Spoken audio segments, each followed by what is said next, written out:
आणि आरोपी खासदाराचा मुलगा आहे, भाऊ आहे का बाप आहे, कोणी कितीही मोठा आरोपी असला तरी हे सरकार आणि राज्याचे पोलीस अशा आरोपींना सोडणार नाहीत, त्यांना अटक झाली पाहिजे। मी सुद्धा हा मुद्दा औचित्याच्या माध्यमातून अर्ध्या तासाच्या माध्यमातून उपस्थित करणार आहे, मुख्यमंत्री महोदयांना या संदर्भात भेटणार आहे। सभागृहामध्ये तातडीच्या औचित्याच्या मुद्द्याद्वारे एक मुद्दा उपस्थित केलेला आहे।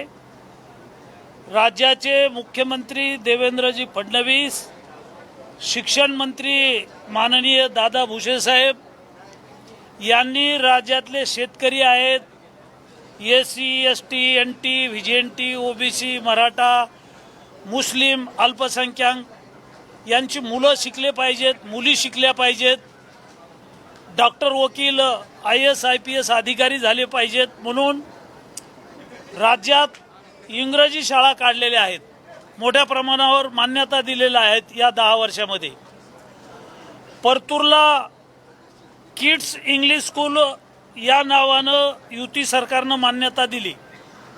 या शाळेमध्ये स्नेहसंमेलन होतं। या स्नेहसंमेलनामध्ये पाकिस्तानचा जो अतिरेकी आहे, या अतिरेक्याचं नाव आहे मुमताज कादरी, यांनी राज्यपालाचा खून केलेला आहे, अनेक खून केलेले आहेत, वॉन्टेड आरोपी आहे। आणि अशा आरोपीचा व्हिडिओ परतूरच्या या इंग्रजी शाळेमध्ये दाखवण्यात आला। मुलांच्या हातामध्ये तरवाली देण्यात आल्या, तलवारी कशा फिरवायच्या, त्या ठिकाणी गाणं कोणतं म्हणायचं तर ते अतिरेक्याचं गाणं म्हणलं गेलं। त्यांच्या अंगात पोशाख कपडे अतिरेक्याचे घातले, तलवारी दिल्या आणि इथं प्रशिक्षण दिलं जातं। या शाळेमध्ये अतिरेकी तयार करण्याचं प्रशिक्षण दिलं जातं। अशा प्रकारच्या काही तक्रारी होत्या। अतिरेक्याचं नाव आहे पाकिस्तानच्या मुमताज कादरी, याचा मोठाची मोठा व्हिडिओ तयार करून स्नेहसंमेलनामध्ये लोकांच्या उपस्थितीमध्ये हे सगळं दाखवलं गेलं। याच्यामध्ये पोलिसांनी तपास केलेला आहे। जालन्याचे SP आहेत, DYSP आहेत, PI आहेत आणि तपास करून या आरोपीवर राष्ट्रद्रोहाचे गुन्हे दाखल झालेले आहेत। 3 आरोपी अटक केलेत, 15 पैकी 3। आज मोर्चा होता परतूरला, 5-6 हजार लोकांनी मोर्चा काढला। SDM DYSP यांना निवेदन दिलेलं आहे आणि 15 लोकांवर सगळ्यावर मोका लावण्यात यावा अशा प्रकारची मोर्चामध्ये मागणी होती। ही जी शाळा आहे, या इंग्रजी शाळेची मान्यता मसला नावाच्या गावात आहे, मात्र ही इंग्रजी शाळा औकाफ बोर्डच्या जागेवर अतिक्रमण करून बांधलेली आहे। नगरपालिकेची बांधकाम परवानगी नाही, कुठल्याही परवानग्या नसताना औकाफ बोर्डची जागा हडप केलेली आहे आणि या शाळेमध्ये अशा प्रकारचं काम चालू आहे। 3 आरोपी अटक झालेले आहेत। अशा ज्या काही इंग्रजी शाळा आहेत, या अनाधिकृतपणे ज्या चालतात, त्या ठिकाणी अशा प्रकारचे जे काही अतिरेक्यांचं प्रशिक्षण दिलं जातं किंवा ज्याला मान्यताच नाही आहेत, एका गावात शाळा मान्य, दुसऱ्या गावात शाळा सुरू।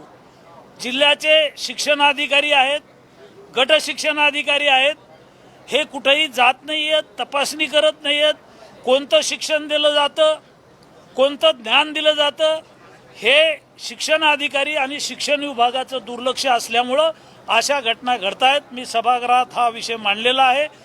अतिक्रमण केलेली जागा आहे, औकाफ बोर्डची जागा आहे, ही इमारत जी आहे बेकायदेशीर आहे, ही पाडली पाहिजे। आणि परतूरला काही मशिदीच्या जागेवर बांधकामं झालेली आहेत, जागा आहे मशिदीची, औकाफ बोर्डच्या जागा आहेत जालना जिल्ह्यात। ह्या मोठ्या प्रमाणावर धनदांडग्या लोकांनी हडप केलेले आहेत। ह्या सगळ्या जागा शासनानं ताब्यात घ्याव्या अशा प्रकारचं पत्र माननीय मुख्यमंत्री देवेंद्र फडणवीस साहेबांना मी दिलेलं आहे। माननीय बावनकुळे साहेबांना पत्र दिलेलं आहे की अशा ज्या कोट्यावधी रुपयांच्या ज्या जागा आहेत, मग त्या मस्जिदीच्या जागा असतील, दर्ग्याच्या जागा असतील, मंदिराच्या जागा असतील, ह्या सगळ्या शासनानं याच्यावर लक्ष देऊन ज्या हडप केल्या आहेत, त्या जागेवर शासनानं ही अतिक्रमणं काढावीत अशा प्रकारचा माझा प्रश्न आहे। आणि म्हणून शासनानं याची गंभीर दखल घेऊन राज्यात जिथं जिथं काही अशा प्रकारच्या शाळेमध्ये अतिरेकी प्रशिक्षण दिलं जात असेल ह्या साऱ्या शाळा जिल्हा परिषद सीओनी तपासल्या पाहिजेत, शिक्षण अधिकाऱ्यांनी तपासल्या पाहिजेत, अशी माझी मागणी होती।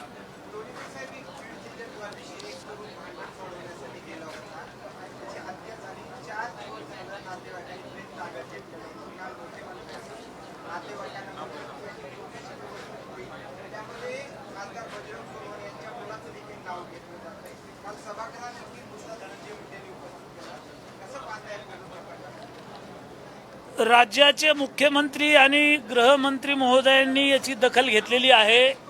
मीडियामध्ये सगळ्या बातम्या आलेल्या आहेत आणि आरोपी खासदाराचा मुलगा आहे, भाऊ आहे का बाप आहे, कोणी कितीही मोठा आरोपी असला तरी हे सरकार आणि राज्याचे पोलीस अशा आरोपींना सोडणार नाहीत, त्यांना अटक झाली पाहिजे। मी सुद्धा हा मुद्दा औचित्याच्या माध्यमातून अर्ध्या तासाच्या माध्यमातून उपस्थित करणार आहे, मुख्यमंत्री महोदयांना या संदर्भात भेटणार आहे।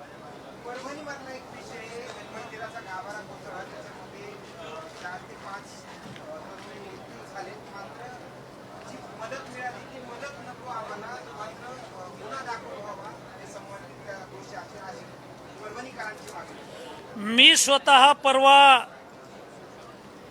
येसेवाडी येथे गेलो होतो। मारुती रायाचं मंदिर आहे तिथं, त्या मंदिराच्या सभामंडपचं काम चालू आहे। ते दगडात बांधकाम आहे, कोरीव दगडामध्ये बांधकाम आहे। राजस्थानचे कॉन्ट्रॅक्टर आहेत, राजस्थानचे काम करणारे मिस्त्री कारागीर आहेत आणि मी तिथं गेल्यानंतर 5 लोकांचा मृत्यू झालेला आहे। माझ्या विधानसभा मतदारसंघातलं पांगरा गडदे नावाचं गाव आहे, तिथलच्या एका 23 वर्षाच्या मुलाचा मृत्यू झाला दबून। 5 लोक मरण पावले, 18 लोकांना गंभीर अशा प्रकारच्या दुखापती इजा झालेल्या आहेत, पाय मोडलेला आहे, हात मोडलेला आहे। आणि या सगळ्या 5 लोकांच्या कुटुंबाला, विधवा पत्नीला, म्हाताऱ्या आईवडिलांना 5 लाख रुपयाची मदत द्यावी अशा प्रकारची मागणी मी परवा मुख्यमंत्री महोदयांकडे केलेली आहे। मुख्यमंत्र्यांनी ती मान्य करून ते जाहीर केलेलं आहे। जिल्हाधिकाऱ्यांना बोलून तो प्रस्ताव पाठवा अशा प्रकारच्या सूचना केलेल्या आहेत। ज्या कॉन्ट्रॅक्टरच्या चुकीमुळे निरपराध 5 लोकांचा जीव गेलेला आहे, या कॉन्ट्रॅक्टरवर गुन्हा दाखल झाला पाहिजे, याला जेलमध्ये टाकलं पाहिजे। काम करणाऱ्या तिथलच्या कारागिरांनी चूक केलेली आहे, राजस्थानचे सगळे लोक आहेत, कॉन्ट्रॅक्टर राजस्थानचा आहे। मी जिल्हा पोलीस प्रमुखांना पत्र दिलेलं आहे, कलेक्टरला पत्र दिलेलं आहे। शासन मदत करेल, पण मदत ही काही जन्मभर पुरत नसते। कोट्यावधी रुपयाचे जीव गेलेले आहेत। या आरोपींना अटक करून यांना जेलमध्ये टाका। जिल्हा पोलीस प्रमुख कलेक्टरला पत्र दिलेलं आहे।